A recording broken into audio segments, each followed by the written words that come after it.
So Diontae Johnson traded to the Carolina Panthers. What does this mean for his fantasy football value going forward? This is the Fantasy Sports Boss. Hit that subscribe button. So this one doesn't come as a shock. Maybe the destination did, but there were rumblings really at the end of the season that the Steelers were kind of done with Diontae Johnson. We know about his long history of dropping passes. His numbers cratered last year, and the year before that managed to not catch a single touchdown passes. So back-to-back disappointing seasons.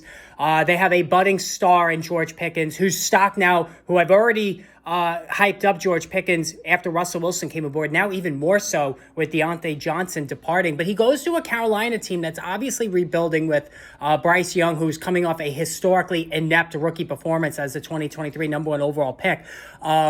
But there's, I have mixed feelings about this. On the one hand, the positives, Diontae Johnson still generates some of the best initial separation of any receiver in football since coming into the league. Like that's indisputable.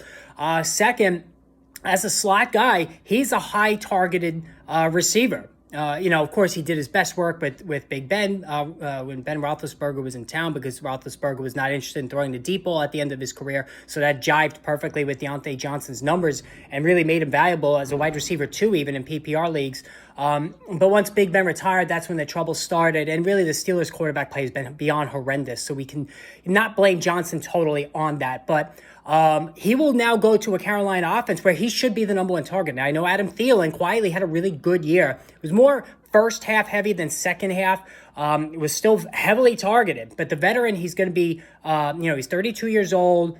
Who knows if he can stay healthy? This might have been a last burst out of him. Certainly, he's going to be hurt by Diontae Johnson now coming aboard. But I think Diontae Johnson, I won't grade him as anything more than a wide receiver 3 in PPR league, but I think he can get there for sure. I don't think there's any question about that. Bryce Young, though, has to show that he's not the colossal bust that he showed himself to be last year, and just horrendous performance all the way around. So let me know what you think about Diontae Johnson. Enter into the comments section. More videos to come, plus NCAA tournament coverage. Lots of good stuff going on here, guys.